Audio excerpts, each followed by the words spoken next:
سلام رفقا، چطوری؟ خوش اومدید به ویدیو جدید. امروز قرار قسمت سوم سریال 1001 شب رو با هم بررسی و نقد کنیم، ببینیم اوضاع چجوری بوده، بهتر شده یا نسبت به قسمت‌های قبلش ما دچار افت شدیم. بریم با هم نقدش رو ببینیم. دوستتون دارم. من آمادگیشو ندارم. من یه قرار رو دوبار تکرار نمی کنم. اگه امروز نه پس هیچ وقت. نمیخوای منو معرفی کنی به این خانم؟ رحیم هستم، زن سمیر. سلام، من نیلوفر مدبرم. نیلوفر مدبر؟ دختر محروم. میشناختین مادرمو؟ بس دیگه، بریم. مگه قراره کاری نداشتی؟ نرو سمیر، کارت دارم. مریم از خانم پذیرایی کن. سمیر جان هلم بده.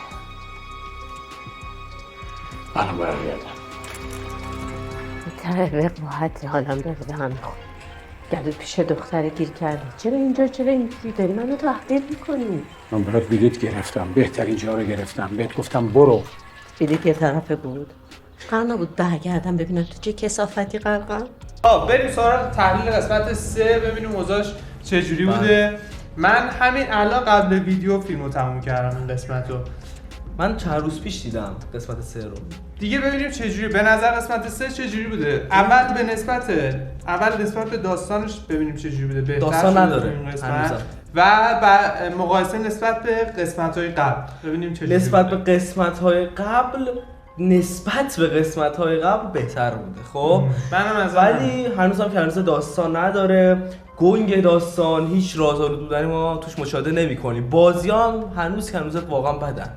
واقعا حال بهم زنه. خب تو میگی گنگه، برای همین رازآلوده که میگی گنگه دیگه. گنگ یعنی مشخص اصلا ما داریم چیو دنبال میکنیم. یه سری پلان از سریال‌های مختلف انگار انتخاب شده، تیکه خورده به هم، 4 تا بازیگر مطرح هم جمع کردن دور هم دیگه. نه شخصیت پردازی می‌بینیم ما، نه بازی خوبی می‌بینیم. ولی به نظر من به هم وصل میشه. به نظر یه سریالیه که باید بهش زمان داره. ببین سریال دوچار یک خودخفن پنداری شده، یعنی غرور گرفتتش. آقا ما مسئول مشترکیم با ترکیه، بازیگر رو مطرح داریم، 35 قسمتیم، بذار اولشو گند بزنیم، آب ببندیم، ولی در ادامه به یه جایی میرسیم دیگه.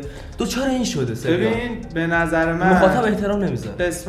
قسمت یکی که ما دیدیم نسبت به قسمت‌های قبل‌تر خودش داره بهتر. یه خورده. شاید این روند رو هی ما داریم هی می‌خوایم تدریجی بریم. یه سریال خوب که مسئول مشترکه با این همه ادعا و تیزر خفن و بازیگرای خوب، نباید قسمت اولش. حالا اینو ولش کن، بریم همون قسمت 3 رو از قبلش نگیم. بگو. قسمت 3 از جایی شروع شد که اون خلافکاری که تهدید میکرد، اول دختره رو خفت کرد رو که دیگه داستان نخون برای بچه‌ها که کتابشو گرفت. درگیری خیلی هیجان انگیز توی درگیری با نامزدشه. بله. من فهمیدم چون حلقه داشتن تو این اپیزود مشخص شد که حلقه داشتن. یعنی میگم چرا حلقه رو انداختی گردن دو دختره؟ میگفت که قرار تو کافه داشتن قبل از اینکه بره پردیس پرستی رو ببینه، گفت حلقه رو چرا انداختی تو گردن؟ حلقه جای حلقه تو دستته.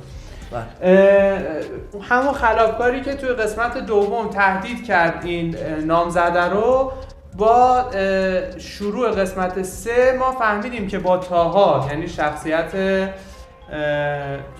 محسن کیایی بستن با هم آدمونه و چقدر محسن کیایی باش بد برخورد می‌کنه. قشنگ معلوم بود که طبق پول و ثروتی که داره یا تسلطی داره، آدم میشه. آره این آدم کیایی بود اونجا. مشخص شد که داستان هر دو هم بسیار بد بازی می‌کردن. تو قسمت اولش هم تو قسمت 3 هم اولش مشخص شد که این کیایی به محض اینکه اون دختره رو می‌بینه، دختر کوچیکه رو می‌بینه، دیگه علاقه این اسم خوشش میاد از طرف. الان یه مربع عشقی ایجاد شد. معمولا مثلث عشقی ما داریم، مربع عشقی. این باعث میشه که ما در آینده حتما یه تقابل بین طاها و پدرش یعنی پرویز پرستویی ببینیم. سریال‌های ایران تقابل عشقی بلد نیستن در بیارن. سر این دختر من پیش بینی میکنم که همچین داستانی هست که مثلا کل خودشون جوری که چیدن، اینکه یه درگیری ما اونجا حتما شاید بشه، یعنی یه هیجان رو اون قسمت داشته باشیم. شروع شد که به دختره گل داد و دختره نفهمید از کی گل گرفت و دیگه ادامه داستان رفت جلو پیش رفت. یه سکانس رفتیم با رادان که دخترها رو همه رو انداخته بودن تو ماشین، داشتن میبردن به یه مقصد نامعلومی. درست. که این رادان به اسم زمان، من چیزی که فهمیدم این بود که این از زمان گذشته انگار اومده این دختر رو با خودش برگردونه به زمان خودش، یعنی آدم این زمان نیست. درسته.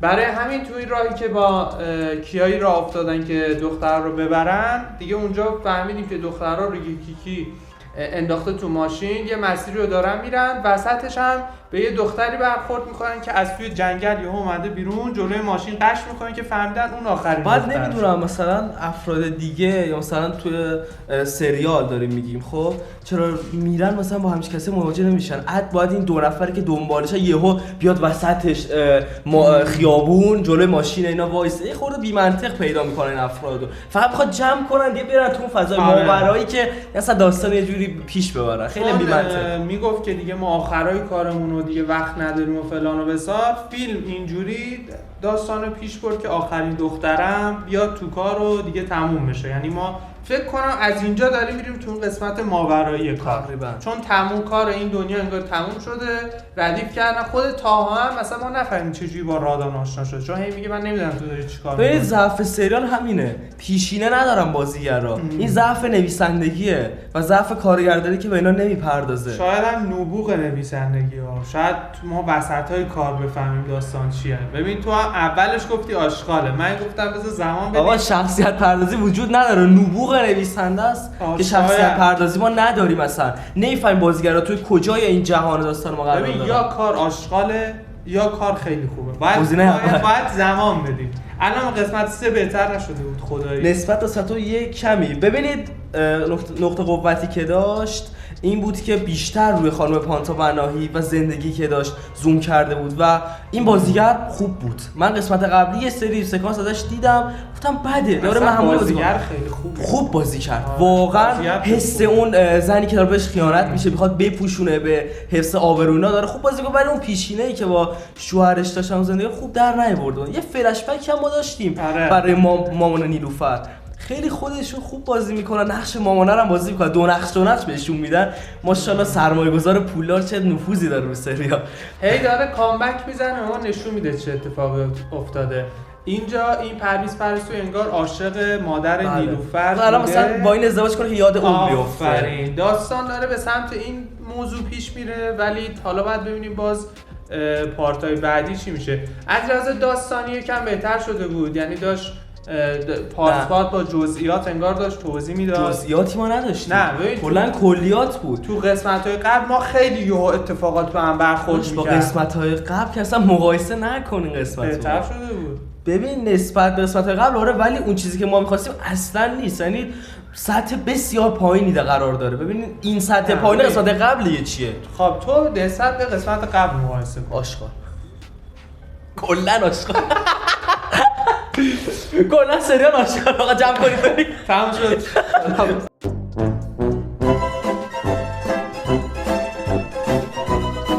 نه ولی خدایی یه ذره بهتر شده بود داستانش. مثلا من تو قسمت 2 میزدم ببینم کی داره تموم میشه. این پرویز پرستو بهتر بازی کرد، قبول دارید؟ اون شخصیت پردازیش یه خورده بهتر بود. احساس می‌کنم یه خورده خودشو پیدا کرده. ما اکتایی که تو قسمت‌های قبلی می‌دیدیم واقعا خیلی حال به هم زن بودن، ولی الان می‌بینیم که اون بازیگر داره خودش پیدا می‌کنه. ببین آقای موسوی که نمی‌تونه از بازیگر جوون بازی خوب بگیره. خب چیزی که ما دیدیم از اون دختر نیلوفر و اینا، ولی بازیگرای با تجربه مثل پانتا پناهی و پرویز پرستویی دیگه با تجربه که خودشو پیدا، ولی بازم به اون حد استاندارد نمیتونن برسن.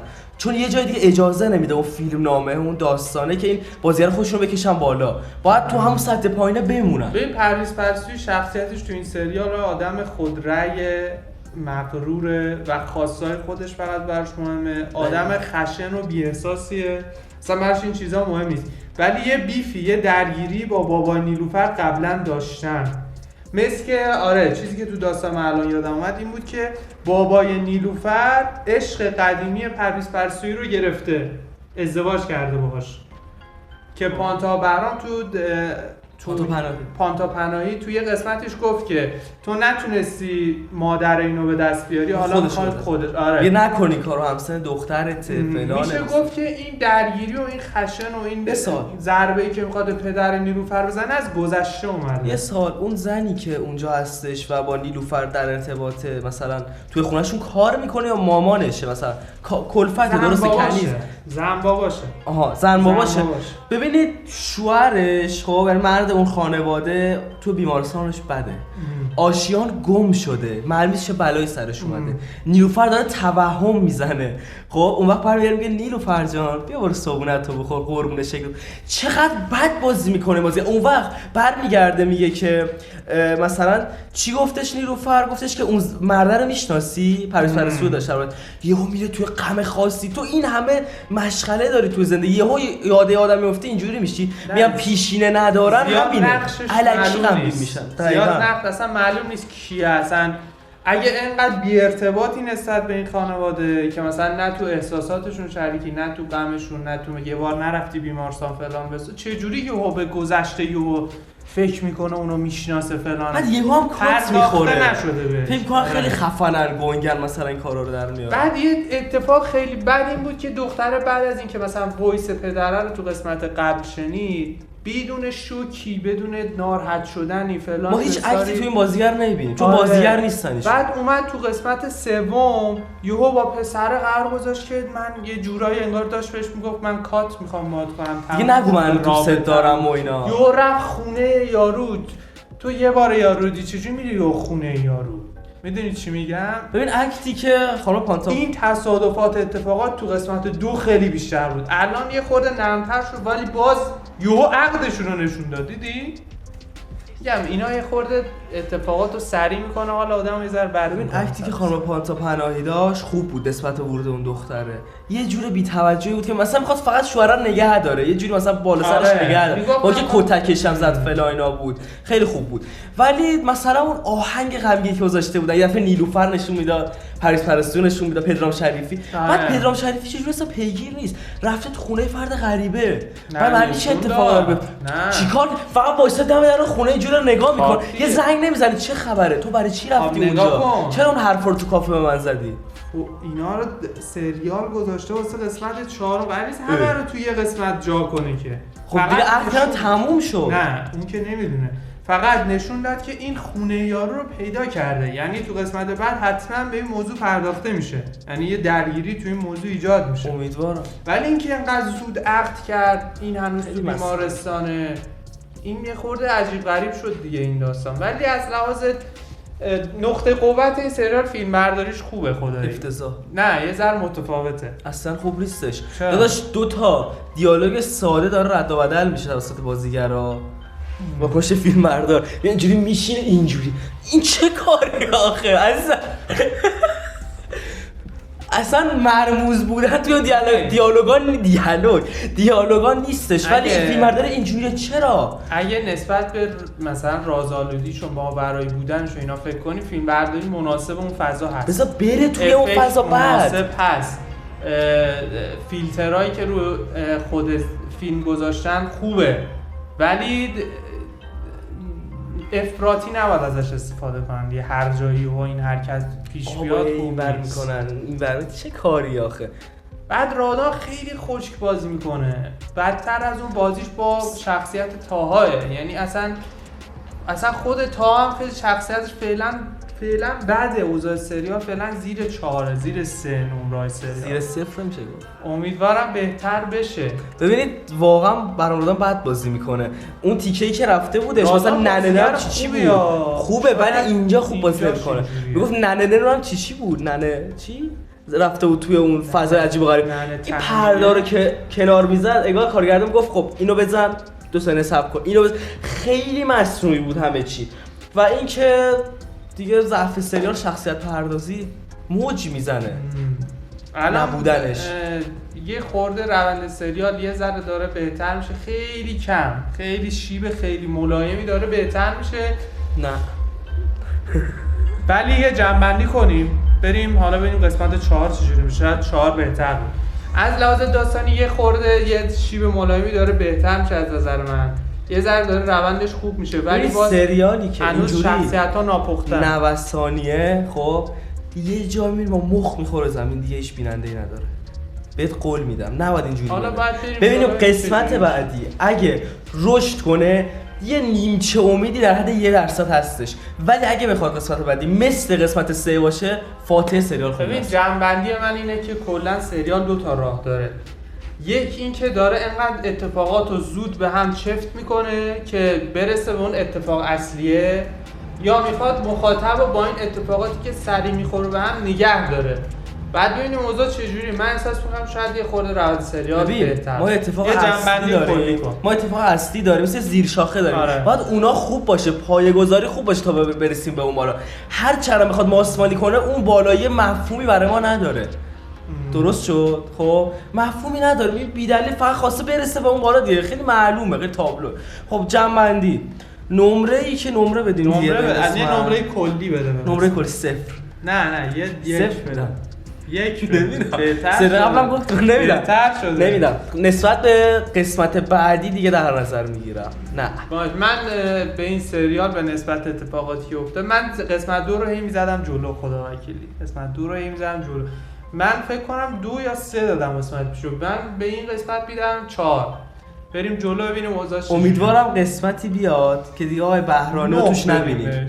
بهرانی با ریش و پس شد چسبونده شده اینجوری داره عرق میکنه و جای داره دیالوگ. بهرانی خورده دیگه. چرا هیده تهران دیگه نمیاد؟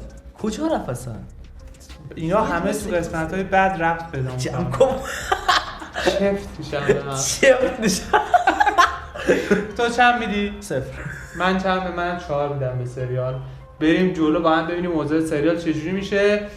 بریم که قسمت 4 رو حتما اومد همون لحظه فرداش و پس فرداش میذاریم تحلیلشو و به زودی قراره که نقد فیلم پیرپسر رو با هم داشته پسر رو باشیم. میذاریم. ورلد وار زد رکورد شده. حتما فیلم سینمایی خیلی ورلد وار زد خیلی خوب. حالا اشاره نمی‌کنیم بهش که طولانی نشه. عجیبه. با همراه باشید. حتما ویدیو رو دیدی نظرتون رو بذارین، برامون کامنت بذارید ببینیم چه جوریه، نظرات شما چه جوریه. بله. حتما اگه دوست داشتین، اگه محتوا خوشتون اومد، کانال رو فالو یا سابسکرایب کنید. دوستتون داریم. مراقب خودتون باشین. یه ماچ بفرست. خدا نگهدار. دوستتون داریم. خداحافظ.